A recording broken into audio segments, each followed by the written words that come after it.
Let me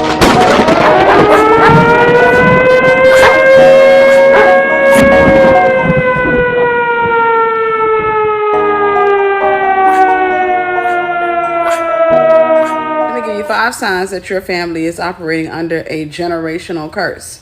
Nobody in your family can get or stay married, especially the women. There's a heavy boyfriend-girlfriend culture in your family where people will shack up, but they always break up. It is for this reason that most of the children in your family do not have their father's last names. They're carrying the surnames of their mother's father, their grandmother's father, their great-great-grandmother's father. The point is, the last name that is supposed to be attached to them was lost somewhere. Number 2, there's a lot of premature death with the men in the family. Go watch my previous video for context, but whenever you're dealing with a generational curse, especially when you're dealing with generational witchcraft or when you're dealing with witchcraft period, there typically is a clause in the contract that allows the enemy to take young boys, which is what he prefers to take the young men. I want you to think about the olden days or even the biblical days whenever they would have war. Most of the time when one nation attacked another one, they would kill the men, but they would take the women into captivity. They would turn the women into sex slaves. That's how Satan moves. This is largely because women have wombs. Spirits get to enter into our wombs and come into the realm of the earth.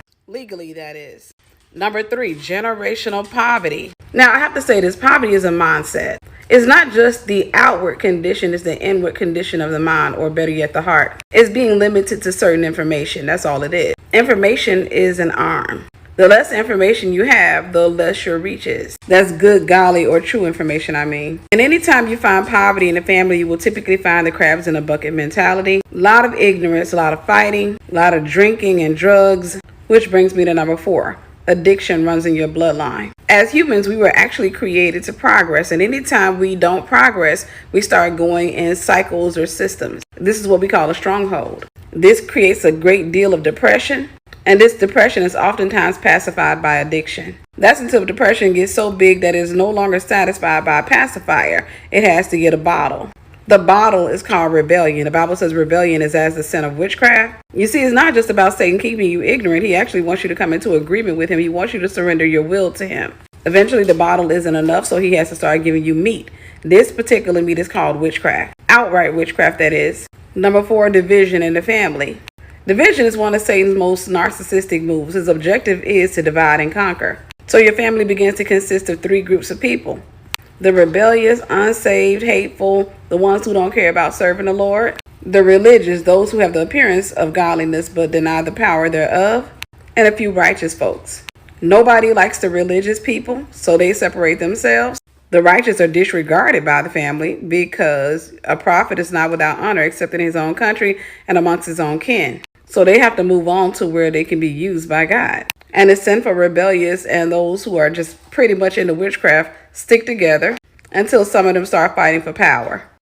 So yeah, that last one was actually number 5. Let's just go ahead and do a bonus one. Mental illness runs in your family. You see, the mind can be like a country within itself. It's broken up into different states. There's the financial realm, the parental realm, the platonic realm. There are so many realms of the mind. Satan typically enters in through one realm, and he continues to advance across the mind or over the mind. We can describe these realms as real estate. The more real estate a demon has in a person's mind, the more it can incapacitate that person. I hope I said that right. A person who has limited real estate in their own mind or limited use of the real estate of their mind is typically going to be mentally ill or have mental disorders, which means that that person can only teach their children a limited amount of information, causing their children to be limited as well. That's why mental health issues tend to run in a family. You'll see a lot of narcissism, bipolar disorder, a lot of schizophrenia running in that particular family. So those are the 5 or 6 signs that your family is operating under a generational curse.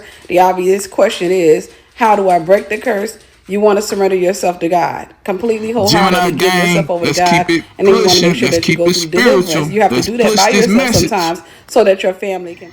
Grand rising, everybody. This is Dice Game G coming back here on We Are VishusTv. We coming with another message, and we have to break the chain. We have to break the generational curses that was built on us, and it's been and put in fabric of all our lives. I mean, all through walks of life. You know what I'm saying? Especially us melanated people, because therefore that's why we cannot get off, you know what I'm saying, the plantation. We cannot get out, you know what I'm saying, out of our hoods. We so addicted to our neighborhoods, and we call the hoods because actually it's a curse over there.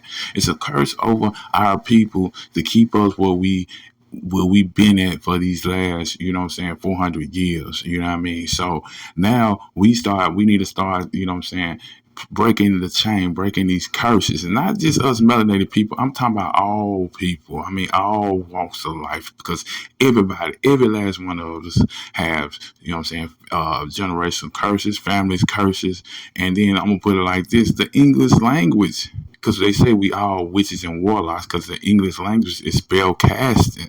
See, we got to start moving away from things that we know that is so evil and demonic. You know what I'm saying? You know, people, y'all know everybody's educating themselves today about these, you know what I'm saying, these curses, down to the Illuminati, down to what's going on in the politics, you know what I'm saying, and the music industry, because all this shit is all built on witchcraft. You know what I'm saying? And I'm gonna put it like this: they always want to put, you know, voodoo to being bad or being element. You gotta realize we in a duality of the yin and yang, the balance. You know what I'm saying? Good and evil. We got to have a balance. So people y'all got to realize that, you know what I'm saying, these bad people has been putting all these, you know what I'm saying, demonic, evil, generational curses on us. You know what I'm saying? And we have, and I'm saying we have to start getting right with ourselves first before we think we're going to change some things. You know what I'm saying? All that trauma, all that's, I mean, childhood trauma, because we all done grown up with some type of trauma. But we gotta always look at, you know what I'm saying, we can overcome, you know what I'm saying, these traumas, you know what I'm saying, because we got to start looking at, if it's in the past, if it didn't hurt you then, and you still moving about, you know what I'm saying, you should not allow that to keep bringing you down, because you done overcame that, because you still alive, you still pushing. So give that up, give that back, give that energy back to the Most High God, because she's gonna help you out on that. I'm just saying, people, you know what I'm saying, do your own due diligence, do your own research, you know what I'm saying, and really start, you know, working on your shadow work, because how we clear these karmas, clear all these generational curses, we got to start with our shadow work. We got to start going in within ourselves to, you know what I'm saying, heal ourselves, and forgive all this sinful stuff. And then we can change all of these generation curses. Because these generation curses, you can tell, because, you know, I'm just going to give you an example of, you know, your family members always being drunks, addicts, and going to jail and stuff. These are generation curses. You know what I'm saying? So we the ones got to change this stuff. So make sure you come and join us, you know what I'm saying, Saturday night, 10 p.m. We're going to go in more detail with these generations of curses, because it goes deep. Now we had a school shooting. These are curses, everybody. These are, you know what I'm saying, working on your fear. You know what I mean? So we got to start working on this and start moving away from what's killing us. Because right now, you know what I'm saying, we're in that crucial time in that state that we got to make a decision which side that we on. If we on the side of the righteous, or we on the side of the wicked. You know what I'm saying? So all y'all Bible thumpers, y'all should already know what time it is. You know what I'm saying? If you said you down and quote that Bible, you know that we are in them wicked times. You know what I'm saying? What they call end times, it's not end times. It's end times, that this is what they mean about the end times, the end of the system. Cause life keep going on. You know what I'm saying? Life just don't die. Souls do not die. You know what I'm saying? We do not die. You know what I'm saying? The ones who have the soul, you know what I'm saying? Only thing we just here for our experiences. So now we gotta start fixing what, you know what I'm saying, our ancestors done, and what we done in this lifetime. You know what I'm saying? So our general, you know what I'm saying, our future, our kids, our grandchildren can lead with, you know what I'm saying, some type of, you know what I'm saying, authority, and some type of, you know what I'm saying, righteousness. I'm just saying, I'm just saying, you know what I'm saying? If this is don't resonate with you, you're not gonna be on that righteous side. Just put it like that. I'm not gonna sugarcoat. I'm Dice Games here on the We Are Vicious TV. Please, you know what I'm saying? Let's break this chain of all this wickedness, these wicked curses. Because like I said, we in that time of, you know what I'm saying, we are in a spiritual war and we're gonna win. I love y'all and I'm out.